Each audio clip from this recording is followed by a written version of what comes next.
Tom Brady's ex-wife just got a purple belt in like 2 years. She's killing it, dude. I don't know what her game is. I'm thinking it's deep half. Did she win all of the competitions? I don't think she's competed, but that just proves like if Tom Brady can't hold on to this chick and the jiu-jitsu guy steals it, her chick, because I guess the guy was teaching her kids jiu-jitsu and then she decided to start for jiu-jitsu. Bro, he's a black belt that maintained his purple belt energy. I think all black belts it's in there, dude. Yeah. It's just locked away. Well, he unlocked it.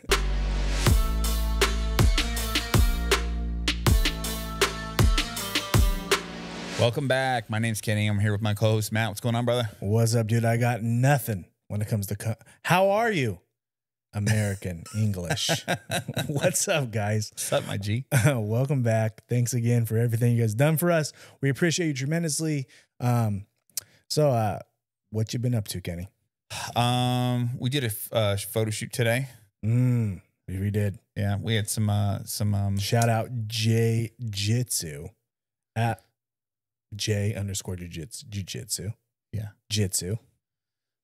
If you want to take pictures of your tits, if you want to take pictures of your butthole, if you want to take some jiu-jitsu photos, this dude's got the skills, dude. Bend over and cough. Gotcha. There's your plug. If you need, don't make what kind of photos you want. You want photos on a mountain bike? You want photos, wherever, dude. Jiu-jitsu is a great photographer, especially for the jiu-jitsu stuff and boardwalk and all that other kind of stuff. So that's your dude. Hit him up. So yeah, that was fun. Yeah. La Malavita hooked us up with some shorts and a rash guard. Yeah, shout out to them. Shout out to those guys. Cool shirt. Had our logo and stuff on it. It was cool, man. That camo kit's dope. I'm excited to get that. Wear that at a class soon. Yeah, it was really, really good gear. I like their gear is made good. Yeah. That's one thing I noticed. Like, even their shirt, it's a nice shirt. It fits good. So, like, just cool dudes and really, appreciative of them sending us stuff and we get to wear it and take photos for them. That was pretty cool. Yeah. Yeah. I'd like to have them on soon. Like I said, when we were talking earlier, I'm pretty positive one of them lives in Orange County. So okay, we'll set it up. Yeah. Did the level black send us some stuff too? That new kit's fire. This Wrestle Jitsu version 3 kit is fire. Kenny's been waiting so long. Yeah. He's bought thousands of dollars in level black. Clayton, thank you. And thank you. My man gets a cool ass kit. Yeah. Yeah. We already, said what we need to say about that guy. Yeah. Awesome dude. We love the stuff. Fits great. Took some photos on that today. It was just a fun day. Yeah. I love it. My wife's like, "You're doing what?" And then that, I'm like, "Oh, it's a whole day. It's a whole day of podcasting and jiu-jitsu stuff." And, I didn't even get injured. Yeah. Yeah. Being able to do jiu-jitsu related stuff without actually having to do jiu-jitsu is kind of neat sometimes. Mm-hmm. Yeah. Not getting smashed. For sure. What we got today? Online Jiu Jitsu academies. No. we actually randomly talked about this today while we were cleaning up. Yeah, I mean, look, I can see the benefits of like online self-defense. Like, it's better than learning this bunk ass self-defense, like poke them in the eye, kick them in the nuts. Yeah. This, that, stuff that we know doesn't work. Like, I hate seeing like self-defense videos for women where like it's like has them like engage, stomp the feet. Yeah, check that kind of shit is whack. Yeah. It has them engage the attacker. You're gonna piss the attacker off. Yeah, all you're gonna do is piss them off. You just kick. This is somebody that's willing to attack you as if you're a woman and they're trying to like cause harm to you. They're already not right in the head. Scratching them in the eyes is gonna make them punch you. Yeah, yeah. So don't. You're better off getting to a guard, closing it down, overhooking, screaming for help. Yeah, right. Maybe sneaking a triangle in there, whatever. Yeah. But like, you're better off doing that than I'm gonna knee him in the nuts. Like, come on, man. So like, I get that from that perspective, like how it could be beneficial because it's actually like solid techniques being taught online. Right. But I just don't. I think when it comes to Gracie University, I think it's a money grab. Well, I'm pretty positive. Don't quote me on this, but I'm pretty positive They're going to quote you on it. That Gracie University is run by a particular Gracie. Mm-hmm. The one that likes to make hoodies. Mm-hmm. And he also likes to go to court and be an expert witness for like $100K. Mm-hmm. So if it's definitely a money grab, because that guy likes grabbing money. And they were in my DMs. Yeah. And look, I'm not, as a guy who does jujitsu, that person, that Gracie, he's good. He's legit. He's legit. Yeah, very. I'm not bashing the guy's game, but like from a business standpoint, kind of shady. I mean, look, he just talks like the ShamWow guy. And look, guys, if you know what I mean? Like, am I right? And then he grabs the elbow, guys. And then look, then he smooths his hips and then right in. I'm like, dude, come on. Did you go watch some of these before you? No. Was that a good impression? Hell yeah. But okay. Anybody? Are you tired, Kenny? Put this behind your neck and fall asleep. Look at. I used to sleep. No, you don't have to do that. Yeah. You know what I mean? Like, hold your head up. I was like, come on, man. Well, don't talk to me like you're my stepdad and you're my new stepdad. Yeah. And I'm 7 years old and you're like, hey, buddy, you want to go outside and play catch? I'm like, you're just going to bang my mom. And eat my fruit snacks, yeah, you dude. motherfucker. Yeah, fuck you, dude. That's phony.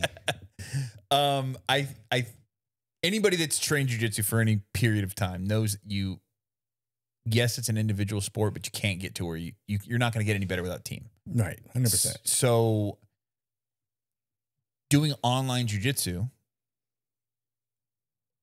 I'm assuming you don't have a partner to do it with. And you know, sometimes location will bring that out. Right? Like, I live in fucking Saskatchewan. Right. What the fuck? Ain't no one here. So I gotta fucking scissor sweep my vacuum. Bro, I get, but I feel like there's, in most cases, if you live within like, I don't know, a decent drive to like a major city, like there's gonna be jiu-jitsu. You gotta do live. Okay, let's think about Lovato, Rafael Lovato Jr.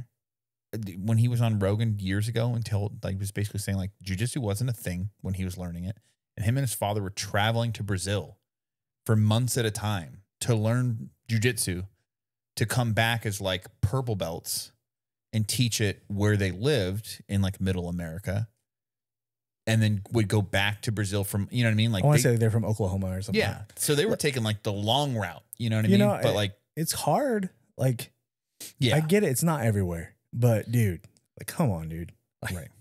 You gotta, how do you know you're a blue belt?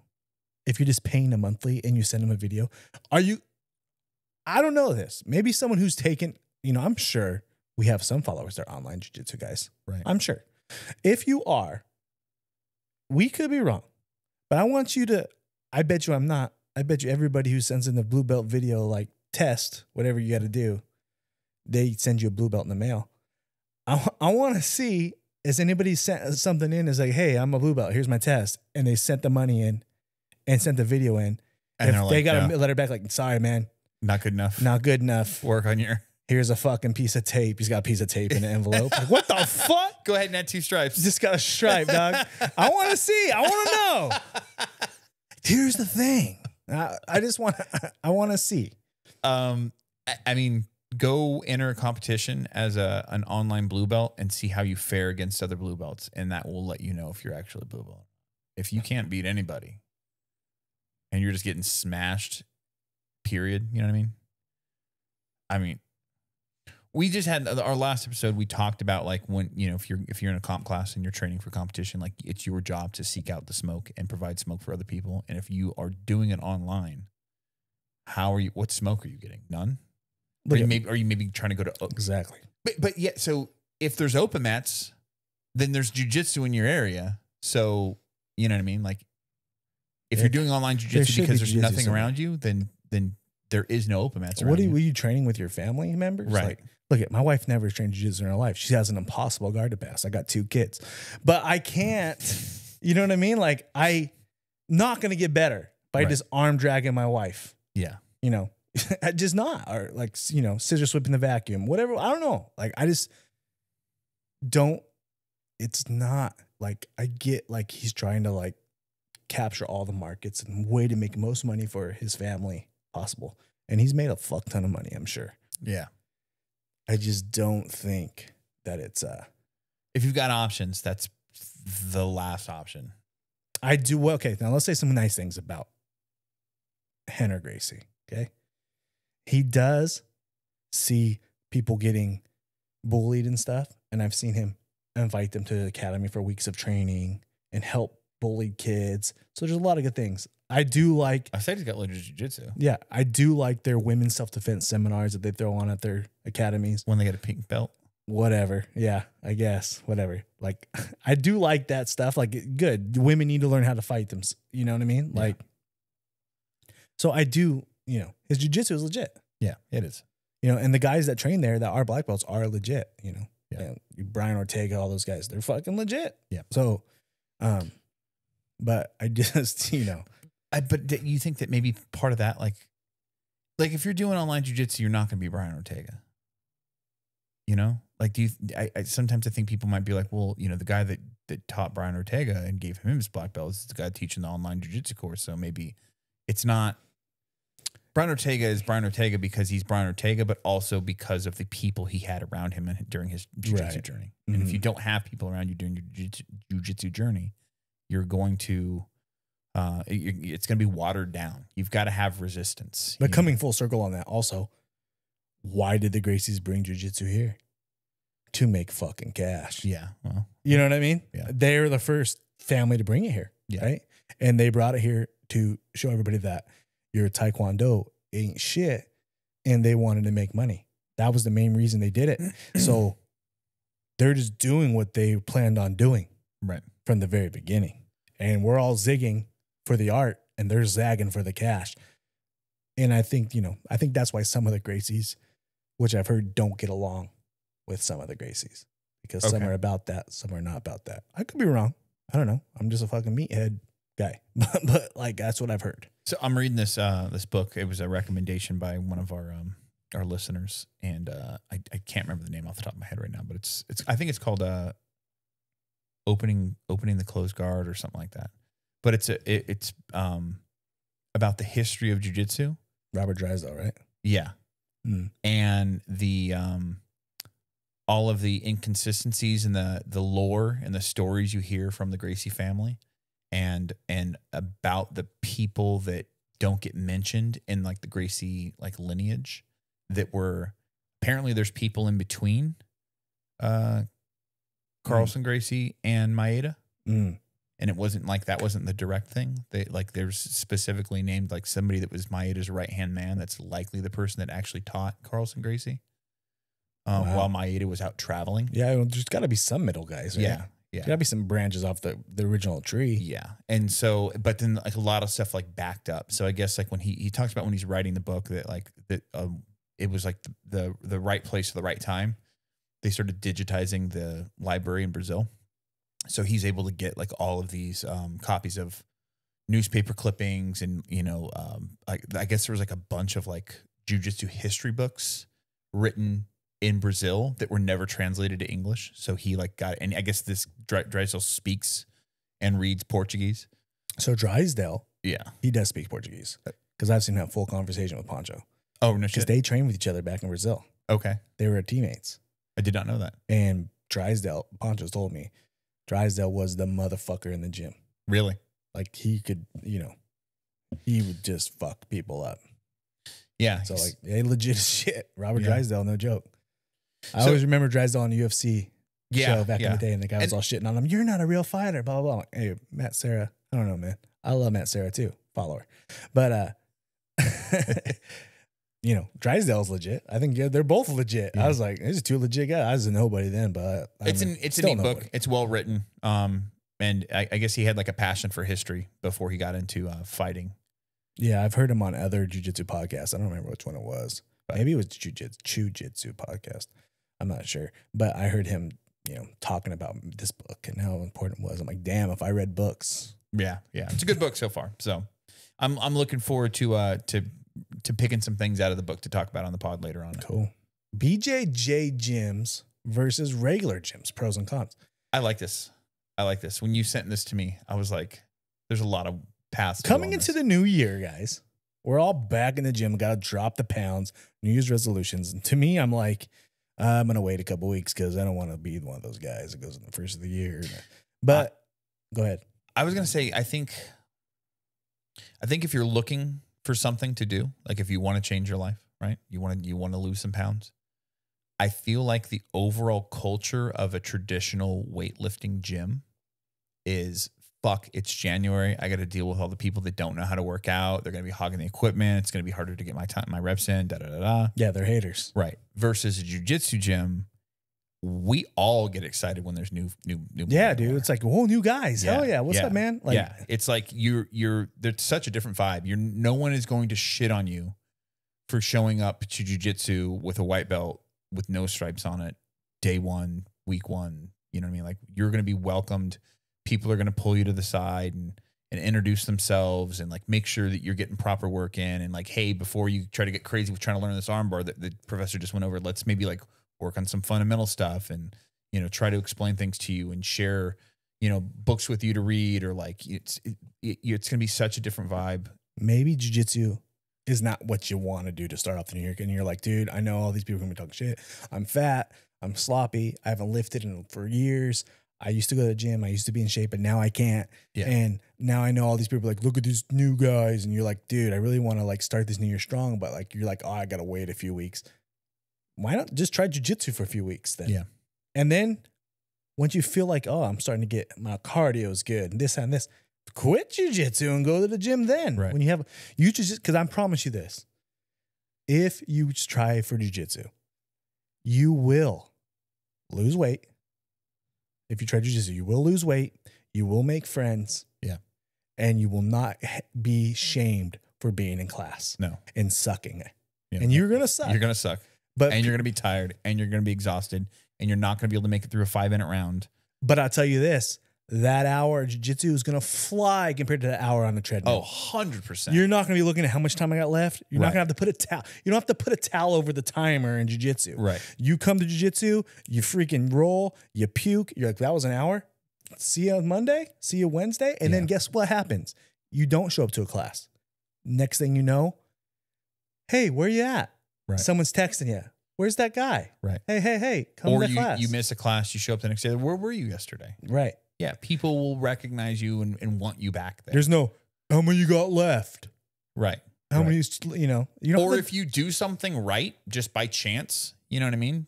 They'll let you know. Like, dude, that was good. Yeah. You're going to be encouraged, even when you suck. 100%. You are going to have, and I don't know how other things like yoga and stuff like that is. I don't know how the community is with that. I'm assuming, we know a yoga guy. Yeah. So maybe I'll ask him. He's going to be on the show soon. He's got a crazy story. Yeah, he does. Jesus. That's going to be a wild one. But I don't know how the culture is in yoga. I don't know how the culture is in Pilates or all these other things. But I'll tell you this. I do know how the culture is in jiu-jitsu, and it's every gym. Yeah. You will be welcomed.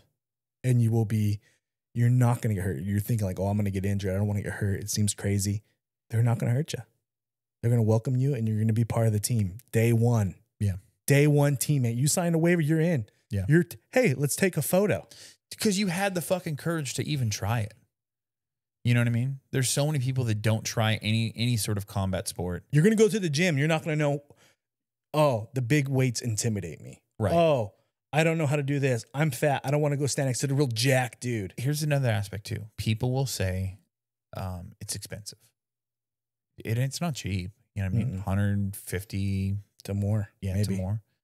And you can go get a gym membership for $15 a month or something like that. Okay. You're paying for instruction, and you're paying for other people to learn that with you. You know what I mean? Like, if you buy a $15 gym membership, cool. You have access to the gym. Do you know what the fuck you're doing? You know what I mean? Like, you're going to hurt yourself likely. Do you have a workout program? Right. So you got to pay for a trainer. Guess what's more expensive than jiu-jitsu?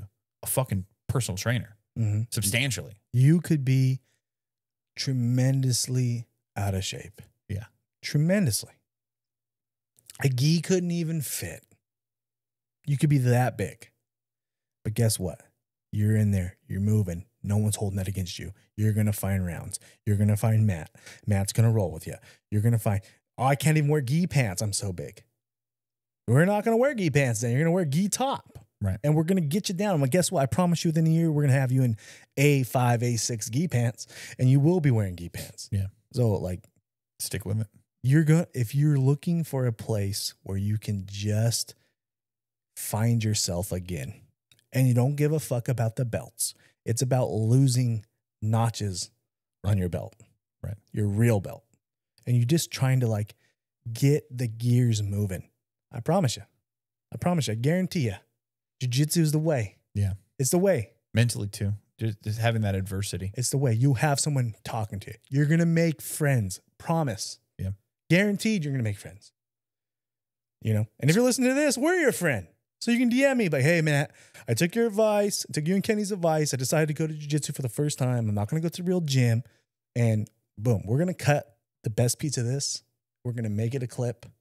And I want you guys to send it to somebody who's out of shape. And everybody knows somebody who could use some jiu-jitsu for life choices. And that'll help you.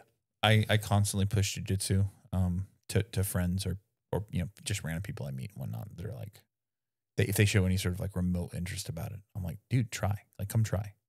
Like, my gym right now is doing a free month. That's unheard of, in my opinion. I've never heard of a gym doing that, but they're doing a free month. If you've never done jiu-jitsu before. Anybody that I know that doesn't do jiu-jitsu, I'm like, fucking go sign up now. Like, go get your free month in. And if you just stop at a month, whatever, but go get your free month in. That month will be a good jump start to get you be like, okay, yeah, I'm going to go lift now. Yeah. And if this guy that fucking trying to get me off this treadmill or trying to get me off this set says anything, scissor sweep, bitch. Yeah. Yeah. And Ezekiel. Choke him. Cross collar choke. You're going to get in shape. You're going to lose weight. You know, you start gaining weight when you get brown belt and you start getting good. Then you start putting the pounds back on. That's the real fucking problem. Because when I first started jiu-jitsu, everybody was smoke. I was fucking dead. And then you start getting good at jiu-jitsu and you're like, I could sit here. I can move. He can't move me here. This thing, boom, boom, boom. I was like, wow, that wasn't a good work. It's a good workout as it used to be. But when you first start, all you can handle, baby. It just means you need to go with some better smoke. Yeah, that's exactly what it means. Envy of other person's success. This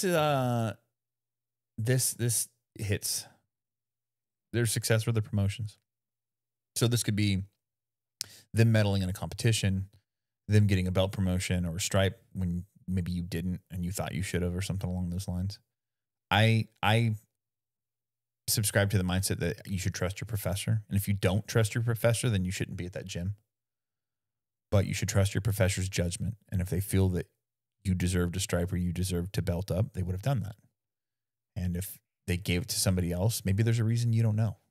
Right. Matt's mentioned this in the past. Sometimes professors promote as a motivator, so like maybe this person's on the cusp of the next belt, but they're just, they're starting to lose their fire. And this is a way to reignite that fire in them. Mm-hmm. But this is something that Rogan mentions a lot in his podcast or not. Joe Rogan. Who's that? Yeah. Something he quotes a lot is comparison is the thief of joy. And I think if you're, I think that if you're constantly comparing yourself to another person and it's not from a motivation standpoint, but there's like some malice there, then it's time to take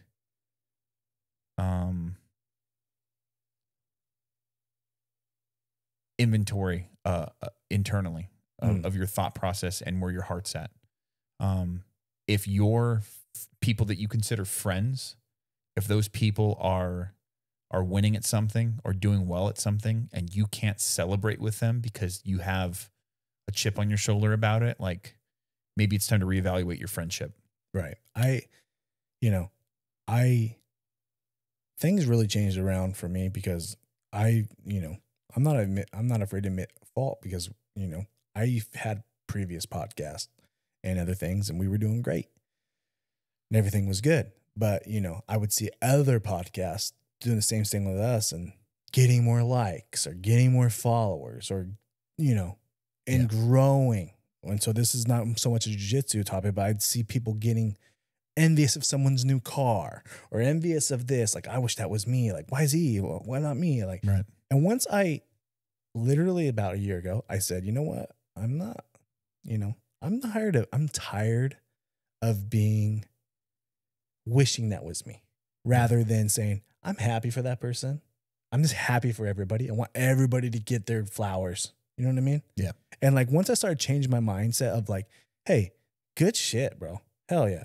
Oh, so-and-so got a belt? Fuck yeah, dude. Yeah. Hell yeah. Like, it's your life. I'm living my race. You're in your race. You're getting this car? Cool, dude. Like, great. Like, I see people, you got a Corvette. I don't got it yet. Like, you can be my bunny rabbit. I'm going to try to strive to be you. I want to be where you're at. But like, I'm happy for everybody. That's like been my new thing. And it was like the hack of 2023 for me. Oh yeah. Is being so happy for everybody. Yeah. And then people will be like, man, sometimes these other meme pages will tag me because they want me to share their stuff. And I've had people go, why? Why do you share their stuff? They're like doing what you do. They're your competition. And I'm like, because, man, whatever. I want them to grow. Like, I'm happy for them. You so-and-so got 10,000 followers now. They're monetized. Fuck yeah. Hell yeah. You got this. Cool. Like, everything is like, once you can change your mindset and like kill the envious. Yeah. Like, I'm happy. Well, the world is huge and the feminine mentality doesn't help you grow in any way. So in regards to like the meme page thing,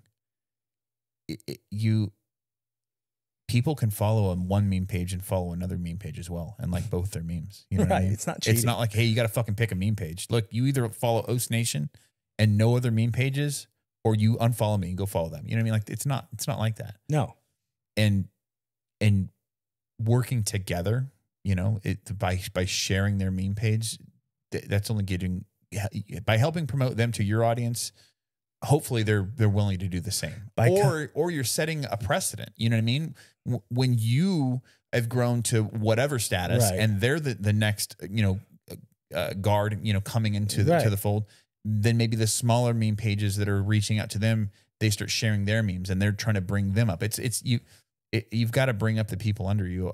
Otherwise it collapses from under you. You know what I mean? Like, you've got to always try to reshare. If I can, I'll try to reshare. And I just feel like that's really, because I'm just trying to be nice. Yeah. If someone's got a jiu-jitsu move they like and their show demo and they tag me and I'll click on their profile and they got like 150 followers or whatever. And I'm like, but the technique was legit. I'll freaking share it. Put a circle on that bitch. Fuck yeah, dude. Follow this dude. Like, I'm like, whatever, dude. Like, get yours. Go for it. Everybody started from something. Yeah. I in my past, in my early 20s, I used to be real kind of preachy on social media and whatnot to people I knew. I wouldn't just to random people, but people I knew. And I would be speaking from experience. Like, I've failed a lot in life in certain areas and whatnot, and I've learned a lot of lessons. But it's not my job to try to be everybody's dad or to try to teach everybody these lessons. You know what I mean? If somebody asks me for help or asks me for my advice or something, by all means. But I don't do that anymore. And what I try to do now is the best way that I can impact the people around me and the best way that I can ensure that like my friendships grow and that the people around me are becoming better versions of themselves or whatnot is celebrate everybody's wins. You know what I mean? Like they're your own. Like, have that same sense of pride for them that you would have if you were able to do that as well. Like, there's no jealousy in it. If I ever hit you up because you posted something that you're proud of or something like that, and I'm like, dude, that's fucking awesome. Like, I'll go out of my way to do that for people because, one, I know it's important to people to have kind of that you know, validation factor. Not saying that like me validating somebody means anything, but like to know that people out there don't hate on you for your success and people out there are excited is because sometimes it takes a lot to post something that you're proud of. You know what I mean? Like, should I be proud of this? Should I even share this? Like, you know what I mean? Like the blue belt thing. Like I remember when I posted about my blue belt, like I didn't want to rub it in anyone's face. That wasn't the point of it. But like, I really feel like I worked hard for that, you know? And it was something that I was proud of and I wanted to share that with the people that I felt would care. Right. And when people reached out to me and we're thankful for it, I wasn't posting it to seek validation, but knowing that people that I respected reached out to me and were like, dude, that's awesome. Congratulations. Like, it felt good. You know what I mean? Words of affirmation. Yeah. Feel nice. Yeah. So in knowing that's how I felt when that happened to me, like, and I have the ability to do that all of the time to people, and it costs me nothing other than like the energy to do it, to type them a message and like a congratulations. You know what I mean? Like, that's all I've got to do to make somebody's day. By all fucking means, I'm doing that. Right now, we are a smaller podcast right now. Yeah. Okay. But, and I'm sure we have haters. I'm sure. And there's guys like, oh, fuck, man, you fucking podcast guy. What, Kenny, what is he's only a blue belt? What the fuck's he now? He's getting all this. Hey, I'm sorry you guys feel that way. If there are people out there like that, I'm sorry you feel that way. But guess what, man? We're just talking. We're doing what we love. Yeah. Anybody could do it. If any one of our haters started a podcast and posted a clip of their podcast and was like, tag Dose Nation. You know what Dose Nation's going to do? You're going to free share that podcast. I'm going to circle around and say, follow Mojo's BJJ podcast. Right. And that's what I'm going to do because you know what? Everybody deserves their flowers. So you got to kill the envy, man. It's too short. Life's too short. I agree. Like, whatever, man. We're all in this jiu-jitsu game. We're all in this game called life, and we're just all doing our damn thing. So just be happy for everybody. So that's what I have to think about. And envious people. Questions. Oh, no. I just see your name. My wife, Wendy the Barber, asks if you could time travel to any era to fight someone, who would it be and why? My dad. Oh, we can deep cut. Yep. I want to go back and I want to fight my dad in his prime. When my dad's a storyteller and he talks like he's the fucking man. He did this when he knocked this guy out and da da da. I want to go back to where he is at his peak and I want to whoop his ass. I don't like my dad, by the way. He's a piece of shit. But okay. I fight my dad. That's who I'm fighting. Me? Nobody famous. You can. Mine will be famous. Because, you know, I can go back to like what I know now. Maybe I can go back to like UFC or like early days. Like like when jiu-jitsu wasn't, when it was like just the Gracies did it type thing. And then I could fucking maybe win a UFC World Championship. And then I could have on my bio former UFC heavyweight championship. 1996 I don't give a UFC. fuck. Like, Hoyt's crazy. He could say UFC, former UFC heavyweight champ. The first. Boom. Done. Yeah. Like, oh, hell yeah. There's no fucking way my chubby ass is winning that shit. No. Not even close. But back Not then, even beating anybody in the top 25. Like, I don't, you know what I mean? Like, I'm old, bad legs. do you go back in your current shape, or do you go back with the knowledge you have? You give me my knowledge I have, and you give me 2004 Matt's body, and we make a fucking run. All of the Mexican supplements that they were allowed to We take. make a fucking run in Denver in a tournament, and let's see where they fall. Go for the 3 fights in a night, 4 fights in a night. Yeah, I think that's what's going to be. Yeah, give me chemo, baby. Give me chemo. You know what I mean? There you go. All that. I want all that. I want to fight that guy at the boxing glove. You know what I mean? And I want to know that like I got my fucking grappling. You know, Hoist probably still choked me out. But still, whatever, dude. I want to be like, that's the only time in history that people remember second place. Yeah. Ken Shamrock. Yeah. Ken Shamrock. People remember who got second to Hoist Gracie. Ken Shamrock. I know that it'll never happen again because of commissions and shit like that, but I wish that they would do some sort of like a tournament style, no weight class. I think only Wild Man would join it. You know what I mean? Like, because you do have there's got to be some underground shit. There's underground cockfighting. There's underground dog fighting. Yeah. There's still that fight club. Oh, I'm sure. Where motherfucker, we've seen it. I was like, but I mean, like televised, get some fame behind it. That would be cool. I actually used to do that. You've talked about taking smoker fights before. Well, no, even before, like when I was like a 4-stripe white belt, early blue belt days, when I was poor, I'd fight dudes in the park for cash. Shut the fuck up. I did, I swear.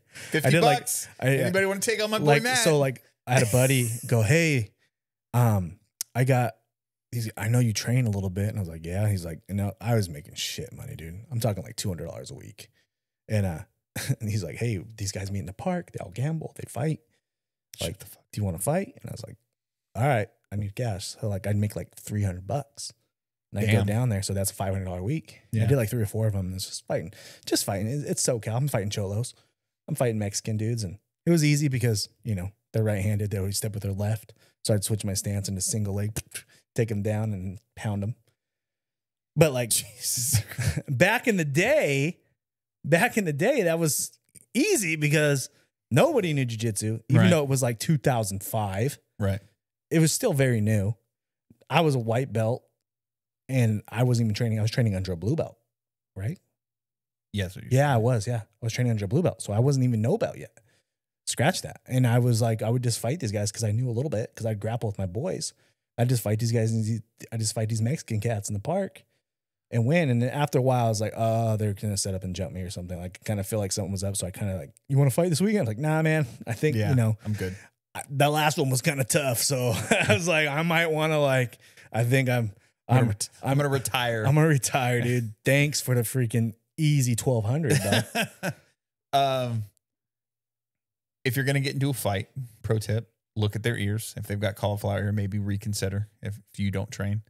2, like you've seen that video, I'm sure, of the kid. He's probably in his like mid 20s and he's fighting like the cholo. I think he's like 2 different cholos in a parking garage. Yeah, and he kicks him in the leg and boom. If that's who I was fighting. I was fighting guys like that. If you see a dude, if you're the cholo and you see a dude get into that stance and it looks legit, you might reconsider that. Oh yeah, cholos, no, they're not used to getting kicked either. Yeah. And like I used to kick. That was like my thing. I leg kick, teep kick to the chest. Did that a lot. Boom, for separation. Close the distance. This is classically close the distance, bear hug. Your boy was on steroids then. I would just bear tackle him down and I'd just freaking finish it. And then that was it. It was fun. Fun times. But like dumb times. That was stupid. I could have got stabbed or something. I was like, were they checking for like knives in the pockets? Nah, dude. No? We were just fighting street clothes. Like, yeah. Dickies and fucking long socks and the whole thing, dude. Jesus, Matt. Simpson Park. I did like 4 of them. 3 or 4, something like that. That's fucking wild. Thanks, Wendy. Opening up old memories. Rosie B. Like asks, are single X guard and X guard fundamental guards? They're not traditional guards, but I would say if you're good at them, you can be fundamentally sound in them. Yeah. Okay. Right. Like, Jason gets the X all the time. Yeah. And he's fucking good at it. I know a lot of guys that get the X. Some guys go to, they'll go to freaking Poncho gets the X from freaking De La Hiva. So like De La Hiva is a functional guard, I would say now, because a lot of people use that, especially in no-gi. Mm-hmm. And you can get the X really easy from there. So they're not the first guard you learn, but when you're advanced, they become a closed guard is a no good guard. Well, she's saying fundamental. I don't think. Well, if you're saying if you're advanced, but I don't. Fundamental wouldn't be advanced. Fundamental would be like bare bones. I would say no. I don't think it's fundamental. Yeah, I mean, like I said, but I think it's effective. Yeah, a no-gi, a closed guard is not it's just a guard. Open guard is where your magic happens. Yeah. So you're either getting to the ankle into a De La Hiva, or you're getting to a half guard, or you're getting to, you know what I mean? So like, I would say a lot of people are pretty freaking sick in them. So I would say like they're pretty fundamentally sound in X, or you know what I mean? Yeah. So I guess I get bare bones. No. Yeah. Bare bones. Your traditional is your closed guard, open guard, half guard, butterfly guard. Yeah. Those are your traditional fundamental guards, right? But now, De La Hiva, X, single leg X, Z guard, whatever. Like people are getting good in these different, guards. Right. Octopus guard, whatever that is. That's a thing? Yeah. Never even heard that. Jesus. Stephen Graham BJJ asks. Oh, here we go. The weekly. Yeah, I'm gonna give my wife credit for this. My wife is the inventor on the pod, at least, of the fuck, marry, kill questions. And hey, and shout out to your friend, but you know, as a religious guy myself, believe it or not, I mean, hopefully I can barely skate in. I'm not gonna say anything bad about the man upstairs. So I'm trying to get in. You know what I'm saying? Like, I'm not like trying to, like, it's gonna be tough enough. He's like, Matt, let's see. I'm trying to like get in. Trillos in the park, huh? If I do a London Eiffel Tower F Marry Kill with, you know, I'm not gonna do that. So, but shout out to you, bro. Good question. Not getting an answer from me, dude. I only pray to God. You know what I mean? I don't freaking get on my knees for anything else. Go ahead. Fuck, marry, kill. Pam Anderson, Megan Fox, Jennifer Lawrence. Happy New Year's. Well, I'm gonna marry Jennifer Lawrence because I think she's basic, and I think she's not as hot as the celebrities in the past. I think there are no hot women celebrities in the planet right now. If you're really hot, you just become an Instagram model. Yeah.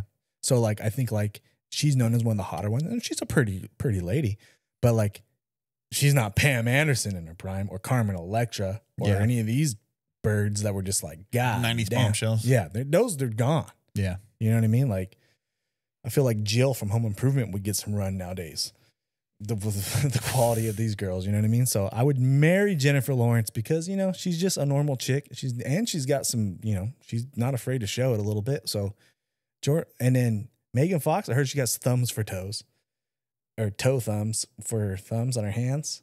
Even though that was a great scene in Transformers, we can all admit it when she opens the hood and it's like, whoa. But I'm not gonna, you know, she dated, who was that guy? The freaking Machine Gun Kelly. Machine Gun Kelly. I ain't gonna follow that, dude. Like, that chick's weird. You know, she does some weird ass shit. And I'm trying to go up there, and what she was doing, I don't know. And then, so we're gonna kill Megan Fox. And, you know, I'm gonna F Pam Anderson because, you know what? You know, it is what it is. I know she got hepatitis, whatever. Hey, it's Pam Anderson. If you're going to get... Yeah. Because isn't hepatitis sexually transmitted?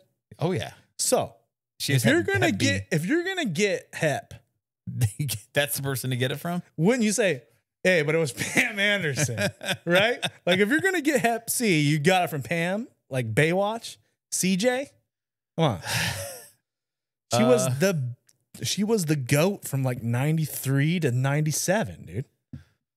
I'm going to say kill Jennifer Lawrence just because I have no interest in that at all. All right.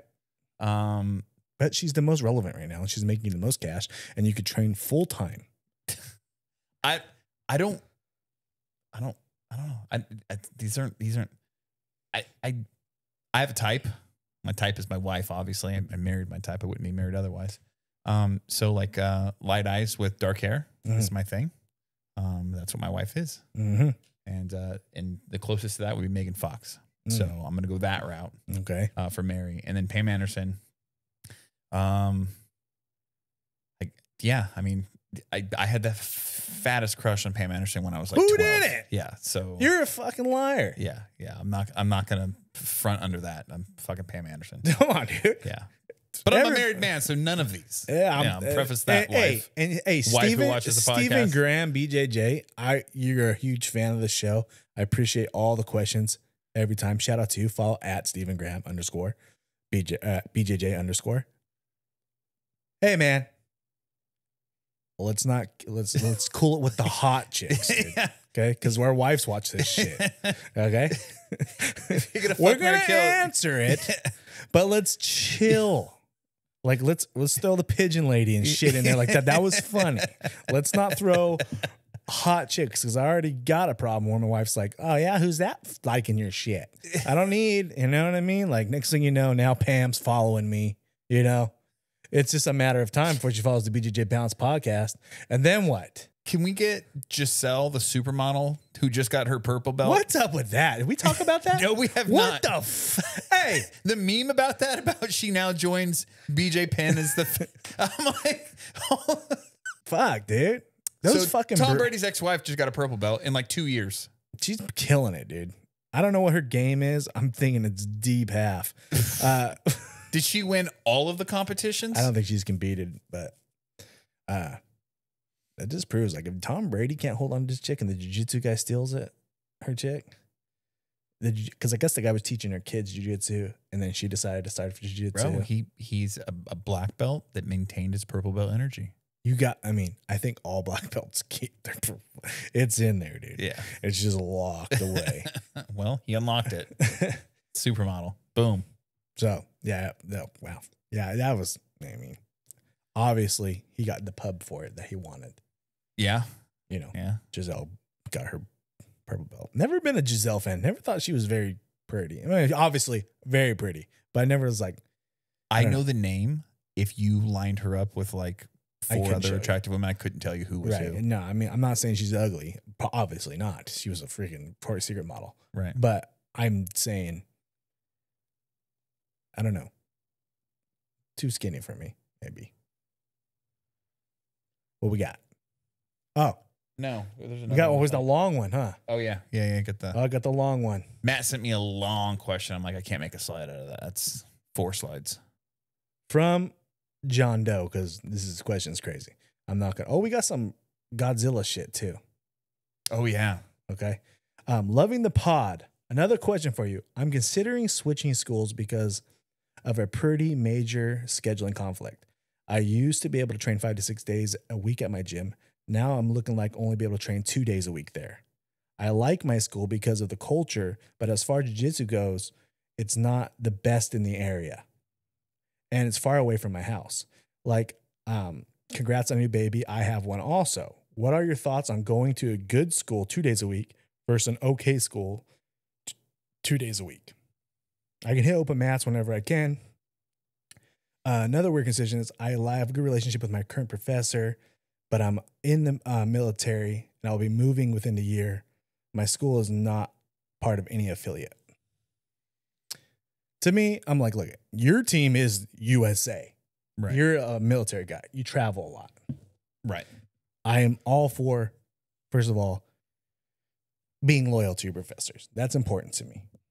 But if you're leaving in a year and you're not going to be around, you're going to go for 2-year stints, different places. Right. Get your work in, dude. Like, wherever you can. He knows you're leaving in 2 years too. Right. He knows you're leaving soon. So he knows you're not going to be a student for much longer. So if you want to go train somewhere closer, you have a kid, kids always come first to me, and you want to be in a better situation, you might want to think about leaving. I think the benefit of going to a school that has affiliate academies is a lot of these guys know each other and they talk and they can communicate. And if you are in the middle of, let's say you're working on your purple belt and you're in the middle of your blue. If you go from one school to another, it's likely that they're going to make you start over. Maybe not take your stripes off, but they're probably not going to promote you in 6 months to your 3rd stripe kind of a thing. Like they're going to reevaluate you. In fact, I watched a Jocko Willing podcast about that, how it took him forever to get a black belt because he started at a school in San Diego. I think he got to blue belt and then he got orders and he went somewhere else. And when he got there, he basically had to start over. But before he got the next belt, he left there and went to another place. Yeah, you got to prove that you're that belt. Right. So if you go to a school that has affiliate, I'm just going to use Checkmat as an example because I'm a Checkmat student. Matt's a Checkmat student. So it's like you go to a Checkmat and then you transfer to, and there's like over 200 Checkmats. There's a lot. Yeah. Like all over the world. So you move to a place that has another Checkmat. You move from here to California to Florida or Texas or wherever, right? And there's a Checkmat there. Your professor can likely reach out to them, have a conversation. Maybe they give them like a heads up, like, hey, he's coming. This is where I think he's at evaluation wise. But, you do with that information what you choose. But you've got a better shot of like probably coming into, in my opinion, to something that, maybe you're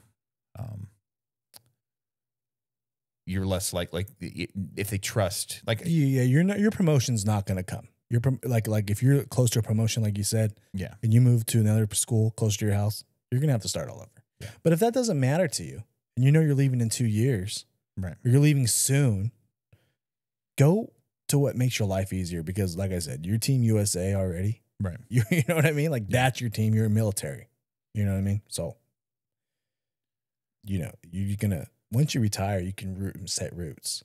But for now, you know, you're just trying to get it. You're almost like on holiday mode all the time as a military. You're just trying to get it in where you can fit it in, because you never stay in one place. So I got an IG buddy that I met at an open mat locally, and he's Air Force Reserve, and he trains here in Marietta at 10th Planet when he is here. But right now he happens to be in Japan, I think, until like another 2 months. He's been there for like 4 months already. So like he knew he was going to Japan for 6 months. So now he's training at a school in Japan. Now he knows he's not going to promote or anything while he's there, but he's like he's at least getting some what are training you supposed in. to do? Right. So he's just like, I'm still learning. You know, What are you gonna do?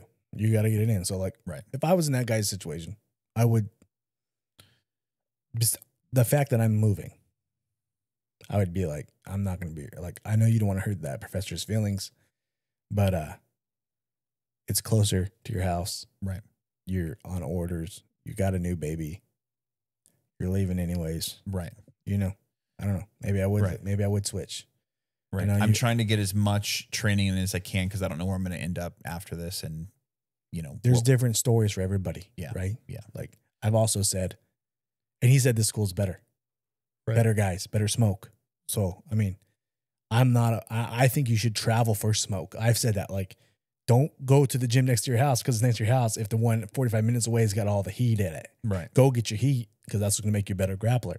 But, I mean, you know, and vice versa. If the smoke is better at closer to your house and it's far away, right, and you're leaving anyways, and you're only worried about that guy, what it shows me is you're a good dude. Right. And you're worried about, like, you don't want to make the professor upset. But, you know, when it comes down to it, jiu-jitsu lives forever. The professor will get another student. Right. So I would make the move. We've got some Ronzilla questions. Oh, Ronzilla. We're working on a drop for Ronzilla and his wild questions. I don't know Ron, but I like Ron. I don't know Ron either. I don't know if we'd welcome him in the house or welcome him at the podcast yet, because he might kill us. But we like Ron's questions. Ron is like, from what I've gathered from like the brief conversations we've had and whatnot, is he's like OG jiu-jitsu grappler. He's been a black wearing belt the same gi. Yeah. He's got a son that's an adult that trains as well. So like he's bringing his kid up into it, you know. Mm-hmm. And he just seems like all about the sport, but he's got that old school, back in my day, you know, that fucking that ground and pound OG grappler mentality. Like I'm gonna take you down. I'm gonna grapple fuck your mouth, and I fucking put fucking bleach on my ringworm type shit. So Ronzilla, how do I know if I have good pressure from just a fat ass? You can have good pressure just by on how you cross sides. I tap a lot of guys with pressure. Right. And then I'm a bigger guy, I am. But like it's about position, rib to rib position or stuff like that. Like, yeah. Are you smother tapping? Are you mother's milking dudes? Or are you tapping them to pressure where they can't fucking breathe? There's a difference. I think if you lay on somebody, if you're fat and you just lay on somebody and you just lay your dead weight on them, that's one thing. Now, if you do the thing that you do that you think you're applying pressure and you hear their breath change, then you're applying pressure. And then shout out to the fat guy laying on you. Yeah. Hey, congrats for being the jiu-jitsu. Also, it's his job not to get smashed. So little dude should be framing. You should be framing. You should be knee shielding. You should be in spider up on the lapel. You should have, butterfly hooks in. You should be not being smashed. Right. So don't be that position. I'm always defend the big guy over here, Kenny. I'm tired of this shit. You know what? Big dudes, lay on them. Fuck them. Don't actually fuck them. But smash them. Give them that jelly. Give them that work. They should be framing. They should get away from it. This is what they're training for. They're training for dudes like you laying on them. You know what I mean? Their girlfriends don't tap when they're laying on them. Why are you? Frame. They might get fake out. it. They probably do fake it. Oh, you're good. I'm good. I come get off. Yeah, get at the edge of the bed. Stand on the edge. Right? That's how big dudes do it. They put the girl on the edge of the bed. That's how big girls get down. That's how big dudes get down. Because, you can't arch your back that far, Kenny. So you either put your belly on their back, You get them on the edge of the bed so you can stand up. That's what I've been told. That's what I've been told. Bro, I used to work with this guy at Guitar Center. That was Get you on the edge of the bed. He was a bigger, older gentleman. He was a keyboard player for Tower of Power, like in the 70s. Amazing keyboard player. One of those guitar ones? No. Like this guy could play two different keyboards with different hands and play a melody with one and a bass line with the other. Fucking amazing. Where did that go, though? The keytar? The keytar. I think it died in the 80s. Why? I don't know. For good reason, I'm sure, but I used to watch Kids Incorporated. Remember that shit? I'm old as fuck. The Disney Channel had Kids Incorporated, and these kids would be lip singing his music, and there'd be this dude just killing it on a key. Is what it's called? Keytar? Keytar. Oh, dude. Keytar was sick, dude. This guy, Kevin, anytime an attractive woman would walk into our department, he'd be like, oh, I'm going to put my belly on her back. Put my belly on her back. So when you said that right now, I was like, oh. Get her to the edge of the bed, dog. Kevin. R.I.P. Kevin. You'll never find a big dude in the middle of the bed, dude. No man's land. We got to get to a corner.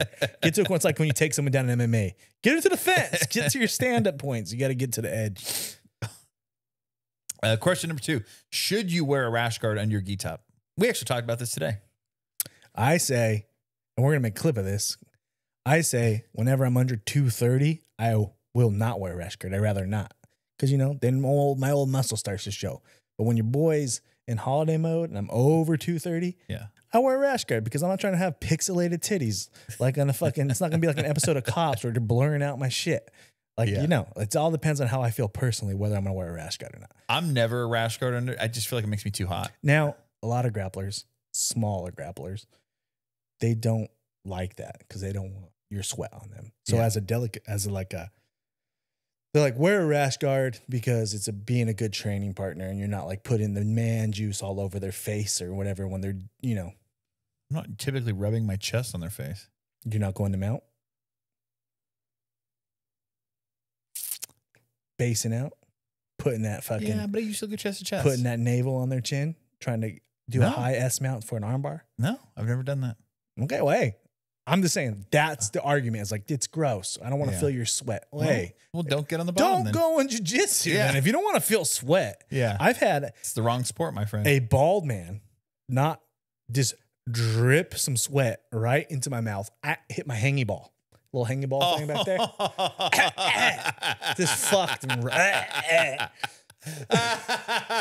Tap. I was like, I don't give a fuck if you have a rash guard on or not now, dude. Someone give this guy a headband. I being a bald man, when I know that I'm sweating and I have either side controller mount on somebody, I try to be as courteous as possible and like move my head out of the way. Or you can look away and give a little wipe. Yeah, I do that frequently with the sleeve or whatever. Right. Yeah. But I feel like I said this today too. I feel like I sweat more in my rash guard and shorts than I do in a gi. Yeah, I can see that too. But I really honestly don't care if you wear a rash guard or not. Yeah. Me either. I mean, like, whatever, man. Me either. It's a preference for me. Like, I will not wear a rash guard if I'm feeling like I'm looking good. If I took like that pre-morning dump and I'm like, damn, well, I haven't eaten breakfast yet. I'm looking kind of shredded. I might not wear a rash guard. Right. Now, tomorrow morning, it's supposed to be freezing when I teach class tomorrow morning. Your boy gonna be wearing a rash guard. Now, the guys I don't understand are the guys who wear hoodies under their gis. Yeah. I'm like, are you cutting weight? What are we doing? There's a guy that we train with who does that, and he rolls the whole time. I'm like, yeah, I'm hot looking at this guy. I'm like, holy fuck, dude. Yeah. I'm like, that's wild. So yeah. Whatever. And it's not a weight cutting thing. That's just daily. It's your preference, dude. We ain't NABJJF. We ain't IBJJF, dude. Wear what you want. Yeah. You said you can't in IBJJF, right? In IBJJF, you cannot wear a rash guard when you're rolling in the gi, but you have to wear a rash guard in no gi. What do you say when you roll with someone and they stink so bad that your eyes water? I personally think you've just finished up the round and you make note of who that person is and don't roll with them anymore. The smelly gi guy gets the best of us. You know what I mean? Sometimes I, for the first time in my life, was the smelly gi guy about 6 months ago. So your boy, my gi was clean. I pride myself on having clean gis. I had washed them, but I hang my gis outside on the chair. It's summer, it's California, dry them out. Well, I have a new dog, and my dog had pissed on one of the legs, Oh no. and then it dried. So you don't see it. It's a blue gi too. So you didn't see it. And next thing you know, I'm rolling. And it And I'm smells like, it's like dog piss. And I'm like, what the fuck is going on? I was like, who smells like dog piss? Now I'm thinking of me. Right. I'm like, who the fuck? Because it's not you. I'm like, I'm not clearly. rolling with this guy again. Sorry. Next round, I'm Why rolling. does everybody smell like Next dog piss round, today? I'm like, the fuck? And no, it was me. It was me. I was the dog piss guy. I was like 15 years, dude. And this freaking dog that I'm not a fan of. Anybody want a dog? Let me know. He pissed on my fucking gi pants. And you know what I did? I didn't roll the rest of the round. I figured out it was me. I'm like, I'm done. Yeah. I'm not going to be that Because guy. you don't want to be that guy. I was the dog piss guy. And so I had to smell like gi. But normally, if I run into a guy who doesn't smell like gi, some guys just, like, if they're heavy drinkers, Yeah. you can smell it out of their body. You know what I mean? But if their gi smells funky, like they're doing their second class of the day in the same gi or whatever, you know, you just got to kind of avoid it and like just get through it. Same. I'm not someone's going to call someone out like, hey, smelly gi guy. Right. Yeah. And I'll finish that round up and I'll avoid I'm a them. polite roller. You know what I mean? Yeah. And then maybe the next class, before class starts, I'll kind of briefly walk by them to see how they're smelling yeah. today. And if they don't, then we're Right. good. Some people just start stinking right away. Yeah. You know, that's what it is. That's it. That's it. All right, partner. You think what I'm thinking? Aim for the bushes. Guys, appreciate you guys. Follow us on all our social medias at O's Nation, at The Freak Party. My name is Matt. This is Kenny. Spotify, Amazon, Pandora. We'll catch you next time. YouTube. YouTube. Follow us there. Os.